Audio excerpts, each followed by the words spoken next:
하나님, 오늘 이 시간 주님은 이 시간에 주인 되시옵소서.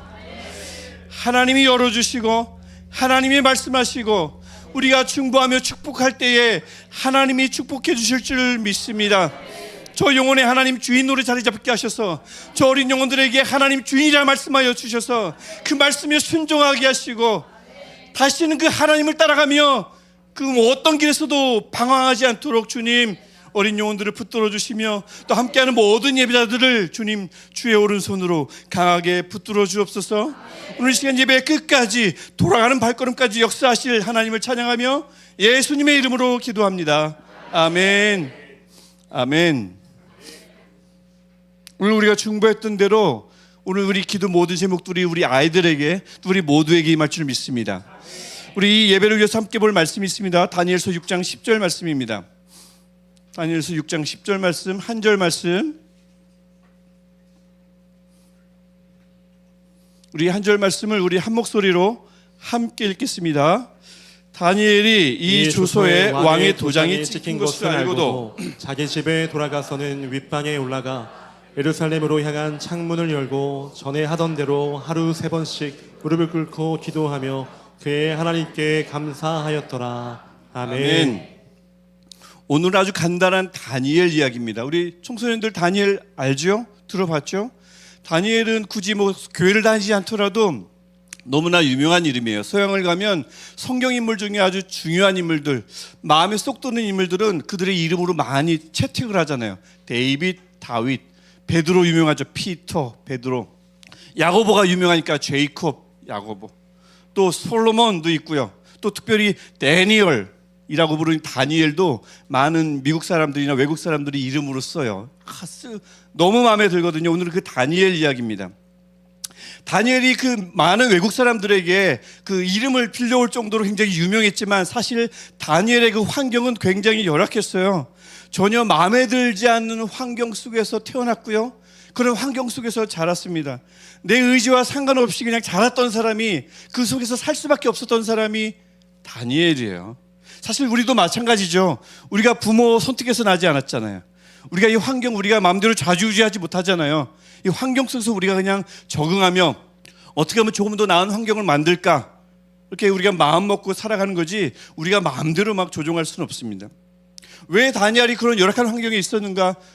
우리 어른들은 알지만 다니엘이 태어나고 나중에 그 나라가 어떻게 됐냐면 다니엘의 나라, 즉 남유다가 망했습니다. 바벨론에게 망했어요. 그래서 우리 일제강점기랑 똑같아요. 완전히 식민지 생활을 했고 중요한 사람들은 바벨론으로 다 끌려갔어요. 우리가 일본으로 중요한 인물들이 강제로 끌려가듯이 그렇게 됐단 말이죠.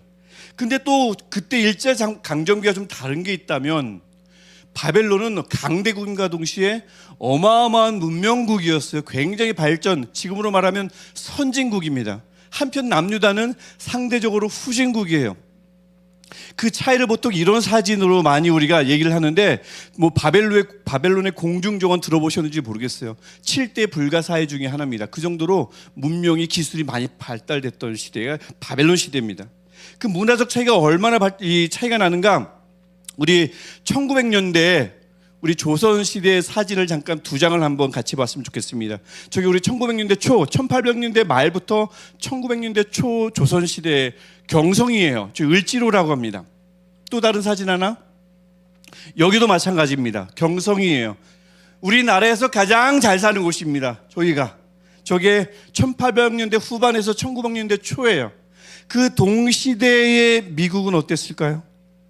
미국 사진 볼까요? 이 동시대 사진, 마켓 스퀘어죠?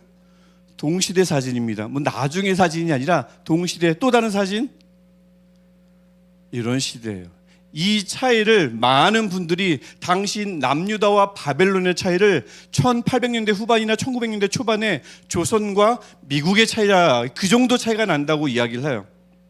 그러니까 어떻게 했어요? 바벨론에 끌려갔는데 우리 왜 민영익 들어보셨나요? 사절단으로 미국 갔잖아요. 그가 꼬꾸라졌대잖아요. 이런 세상이 미국에 있다는 걸 보고. 바벨론에 끌려갔을 때 이 남유다 사람들이 어땠겠어요?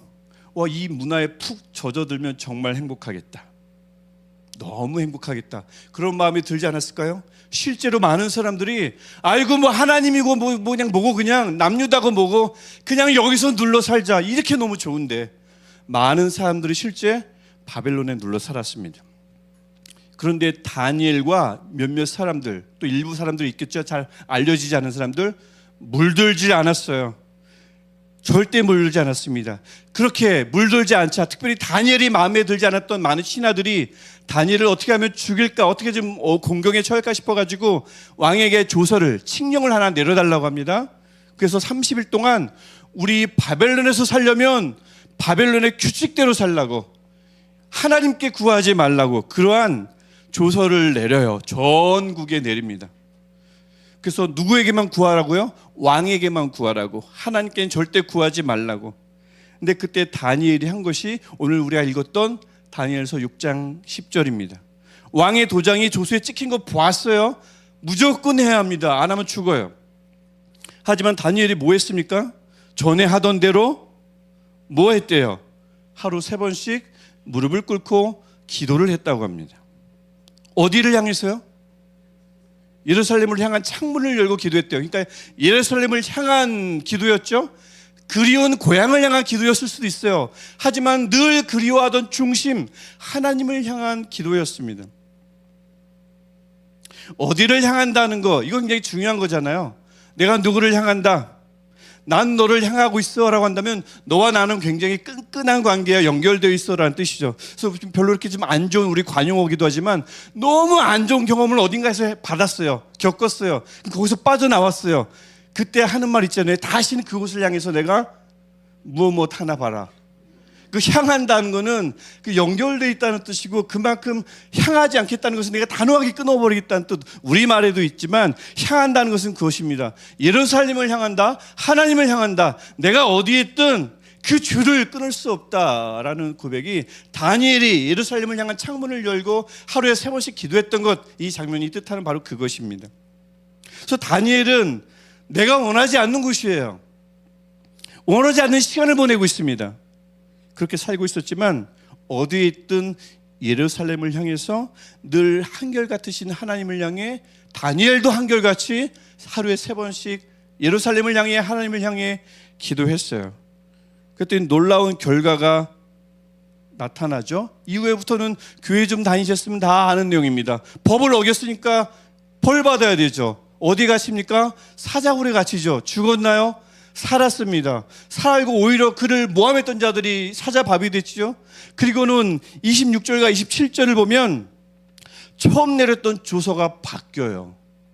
늘 향하던 것을 향했더니 늘 하던 것을 했더니 조서가 바뀝니다. 우리 26절과 27절은 우리가 한 목소리로 우리 함께 읽어보겠습니다. 어떤 일들이 일어났는지 함께 읽겠습니다. 내가 이제 조서를 내리노라. 내 나라 관할 아래에 있는 사람들은 다 다니엘의 하나님 앞에서 떨며 두려워할지니 그는 살아계시는 하나님이시요 영원히 변하지 않으시리시며 그의 나라는 멸망하지 아니할 것이요 그의 권세는 무궁할 것이며 그는 구원도 하시며 건져내기도 하시며 하늘에서든지 땅에서든지 이적과 기사를 행하시는 이로써 다니엘을 구원하여 사자의 입에서 벗어나게 하셨음이라 하였더라. 아멘. 무슨 마치 선지자의 막 모세의 하나님을 향한 고백 같죠. 바벨론 왕의 고백입니다. 다니엘을 통해서 하나님을 인정하고 하나님을 그 바벨론 전국 곳곳에 전국 방방 곳곳에 하나님을 선포하고 하나님을 세웠어요. 무엇 때문에요? 다니엘이 하나님과의 만남의 시간, 하나님과의 만나는 방법 이것을 고정했습니다. 어디서든 언제든 이 방법을 고정하고 시간을 고정했더니 놀라운 결과가 나타났던 거예요. 여러분 요즘 이 핸드폰이 없으면 어떻게 살까 싶을 정도로 핸드폰이 굉장히 너무나 소중해졌죠. 저도 오늘 핸드폰을 잠깐이라도 놓고 오면 얼른 다시 돌아가서 가지고 오지 핸드폰 없이 어딜 나가질 않아요. 그래서 가만히 생각해 보니까 옛날에 이거 없이 어떻게 살았나 싶어요. 진짜로. 이거 핸드폰 없을 때 생각해 보면 굉장히 곤란했던 때가 언제냐면 약속을 했는데 그 약속이 어긋났을 때. 제가 한 2-3번 정도의 경험이 있는데 지금도 생각나는 경험이 있어요. 제가 다니던 대학교에는 정문이 있고 후문이 있는데 저는 정문에서 기다리고 저 약속한 친구는 후문에서 기다렸던 거예요. 3시간 동안 기다렸어요. 못 만났어요. 그럼 지금 핸드폰이면 너 어디냐? 라고 하면 되는데, 한 명이 집에만 있어도 공중전화로 좀 너 어디냐 하면 되는데 둘 다 밖에 나와 있는 거예요. 그러니까 만날 수가 없어요. 그래서 혹시 후문에 있나 올라가 보고 그 친구는 정문에 있나 내려가 봤는데 길이 엇갈렸어요. 또 정문과 후문으로 내려가는 길이 여러 갈래가 있거든요. 밖으로 내려갈 수도 있고 안으로 내려갈 수 있어요. 중앙대가 그래요. 그 학교가 그렇거든요. 그래서 안 좋은 학교예요. 그런 시대에 살았다고요. 진짜 어긋나면 골치 아픈 시대예요. 그런 시대인데 제가 초등학교 6학년 때도 당연히 핸드폰이 없었겠죠. 우리 가족들하고 친척들하고 어디를 놀러 갔냐면 그 당시 이름 창경원에 놀러 갔어요. 창경궁이 아니고 창경원. 원래는 창경궁, 궁전인데 누가 그 동물원으로 바꿔놨을까요? 일본이 바꿔놨어. 한 못된 짓은 골라서 하죠. 집 밟으려고 궁전을, 왕이 살던 궁전을 동물원으로 바꿔놨다고요. 근데 그 창경원에 그것도 모르고 놀러 갔어요. 놀러 가서 다니는데 좀 답답했어요. 나는 이거 보고 싶은데, 사자를 조금만 더 보고 싶은데, 아이들 꼭 그렇잖아요. 그 어른들은 별로 그렇게 재미없거든요. 또 다른 데로 자꾸 가는 거예요. 그래서 나는 조금만 더 보고 싶고, 저거 보고 싶고, 만대로 좀 보고 싶고, 보고 싶은 거 더 많이 보고 싶고. 그러다 어떻게 됐을까요? 없어졌어요. 나만 남았어요. 저만 남았어요. 엄청 찾았어요. 지금도 6학년 때라 너무나 생생하게 기억이 나요. 아빠 엄마를 얼마나 찾았는지 몰라요. 아무리 찾아도 나타나지 않았는데 결국 어떻게 됐을까요? 저를 찾았을까요? 못 찾았을까요? 찾았으니까 여기 있죠. 못 찾았으면 제가 여기 있겠습니까? 다른 데서 뭐 하고 있겠죠. 찾았어요. 근데 부모님들이 어떻게 저를 찾았을까? 부모님들이 저를 찾았거든요. 어떻게 찾을 수 있을까요? 열심히 찾아서요? 당연히 열심히 찾죠. 목 놓아 부르짖으며 찾았겠죠. 저도 목소리가 다 쉬었거든요. 아빠 엄마가 찾다가. 근데 열심히 찾고 서로를 찾아서 찾은 게 아니에요. 가만히 보니까 제가 창경원 밖으로 나가지 않았어요. 저는 창경원 안에 있었어요. 그래서 찾은 거예요. 가만히 보니까 그래요. 저는 창경원 안에 있었어요. 만약에 창경원 밖으로 나갔다면 어떻게 됐을까요? 와, 큰일 나는 거죠. 찾더라도 얼마나 오랜 시간이 흐르겠어요. 그렇죠? 가만히 생각해 보면 뭐 요즘 어른들도 마찬가지지만 우리 청소년부, 제때 청소년부도 엊그제 같은데 벌써 아주 오래전 얘기예요. 40년 넘어요. 그때 그래 보이지 않나요? 그 청소년 시절, 중고등학교 시절 가만히 기억해 보면 그렇게 벗어나고 싶었어요. 그렇게 저희 같은 경우는 벗어나고 싶은 굴레가 뭐였냐면 목사 큰아들이라는 게 그렇게 벗어나고 싶었어요. 옆에 중학교가 있고 조금만 걸어가면 고등학교가 있고 또 옛날 초등학교, 신호초등학교도 집에 바로 옆에 있었고. 그러니까 제가 학교에서 뭐만 좀 잘못하면 그 모든 학교에 있는 애들이 자기 엄마한테 이르고, 그 엄마들은 우리 교회 교인들이에요. 그럼 아버지 교회 들어가고 너 오늘 체육 시간에 놀았다며, 그늘에서 쉬었다며, 그거 이런 친구가 있어가지고 제가 중학교 때 걔랑 정말 대판 싸웠어요. 김모모모인데 아직도 기억납니다. 그걸 일러가지고 아버지가 너 목사 아들이, 큰아들이 체육 시간에 쉬면 사람들이 어떻게 얘기하겠냐고, 가정교육을 어떻게 시켰냐고 얘기하지 않겠냐, 엄청 혼났어요. 그 삶은 저를 늘 반복하면서 살았어요. 벗어나고 싶었어요. 그래서 제가 한 번도 생각해보지 못한 생각을 하게 됩니다. 자유롭게 살자. 그래서 제가 다닐 때 어른들도 마찬가지지만 다닐 땐 꼭 호구조사를 합니다. 아버지 뭐 하시냐 하잖아요. 그 영화에만 아버지 뭐 하시냐, 이게 영화에만 나오는 게 아니에요. 다 손 들고 한 명씩 돌아가면서 얘기했단 말이죠. 제가 정확하게 고2 때부터 고1 때까지는 아버지 뭐 하세요? 그러면 이제 좀 목사입니다 라고 했는데 그때부터 시선이 달라지잖아요. 고2 때부터 분명하게 저는 아버지 뭐 하시냐고 물어보면 뭐라고 했을까요? 회사원입니다. 회사원이라고 그랬어요. 그때부터 나의 삶이 막 자유가 찾아오는데, 아는 친구들이 또 너무나 감사하게도 같은 반이 아니었던 거예요. 그래서 고2와 저의 고3의 삶은 땡땡이와 자율학습 때 땡땡이 치는 그 맛을 너무나 많이 누렸고요. 고3 때는 당구장에서 살았습니다. 그래서 너무 좋은 거예요. 처음 고2 때 고3 때 미리 맛봤으면 좀 더 열심히 했을 텐데, 그래서 고2 때 고3 때 너무나 자유로운 삶을 살았어요. 여러분은 어때요? 어딘가에서 벗어나고 싶은 어떤 시절이 있나요? 지금인가요? 마음대로 조금만 좀 더 마음대로 살고 싶고, 조금 구속에서 좀 벗어나고 싶고, 좀 자유롭고 싶고, 다니엘이 마치 원하지 않는 환경 속에서 살았던 것처럼, 바벨론에서 살았던 것처럼 내 의지와 상관없이 지금 살아야 되는 이 상황, 혹시 우리 청소년들 중에 내 의지와 상관없이 이 자리에 앉아있는 청소년들은 없는 줄 믿습니다. 끌려온 사람은 아무도 없는 줄 믿어요. 근데 꼭 지금뿐만 아니라 나중에 그런 상황은 계속 와요. 내 의지와 상관없이 살아내야만 하는 환경을 수시로 만나게 됩니다. 그럴 때 자유롭고 싶을 때, 벗어나고 싶을 때가 있지요. 그러면 에고 어른이고 흔들려요. 에고 어른이고 슬럼프에 빠집니다. 넘어지고요, 헤매고요, 방황하고 내가 왜 안 그랬는데 왜 이러지라고 생각날 때가 많습니다. 근데 제가 아까 창경원 예를 들었잖아요. 하나만 기억했으면 좋겠어요. 절대 창경원은 벗어나지 말자. 그래야 다시 찾습니다.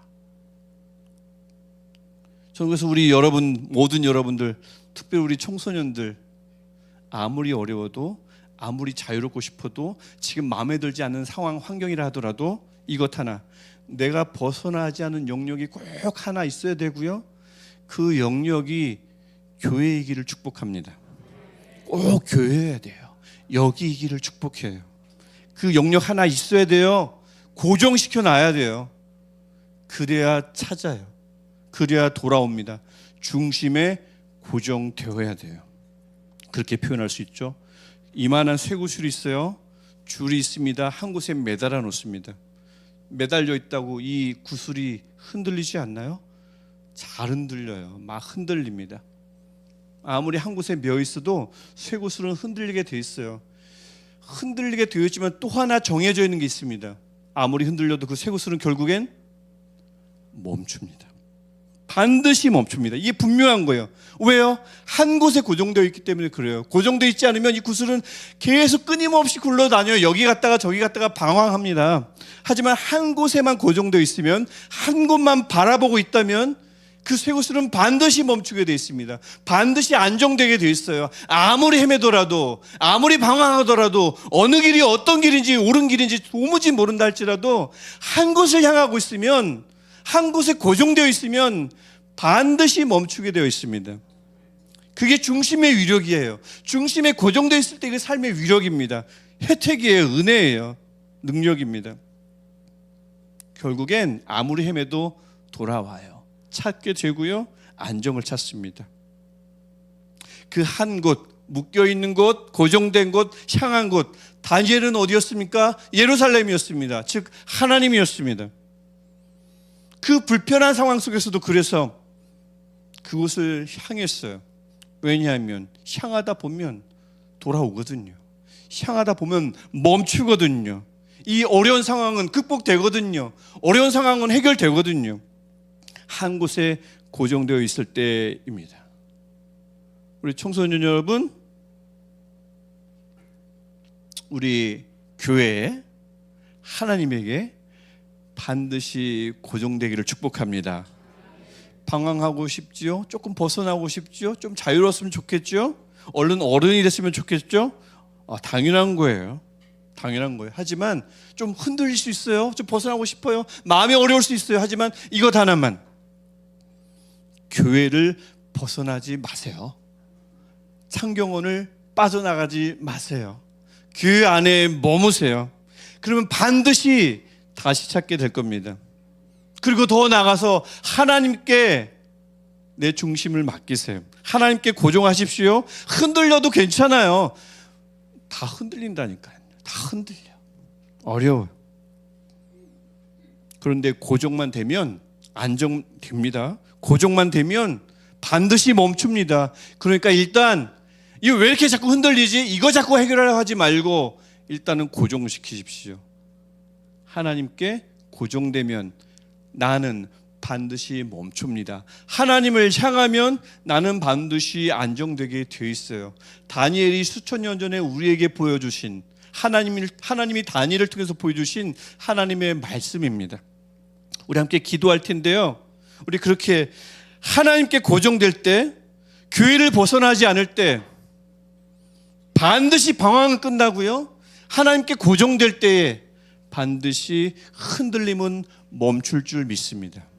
이게 오늘 우리에게 주시는 말씀입니다. 우리 같이 기도했으면 좋겠어요. 같이 기도할 때에 하나님, 중보하며 기도하겠습니다. 오늘 이 시간 특별히 하나님, 하나님, 우리 귀한 우리 어린 영혼들이 어떤 일이 있어도 교회 밖으로 나가지 않게 하옵소서. 어떤 상황 속에서도 예루살렘을 향했던 다니엘처럼 하나님께 고정되게 하옵소서. 흔들릴수록 더 필요한 것, 하나님을 향한 고정, 이 중심에 고정되는 것, 이것 꼭 갖도록 하게 하옵소서. 우리 같이 이 마음 가지고 우리 청소년들을 중보하며 또 우리 삶을 위해서 우리 함께 기도하겠습니다. 우리 함께 기도할 때에 주의 이름을 3번 부르고 간절히 부르고 우리 함께 중보하겠습니다. 같이 기도하시겠습니다. 주여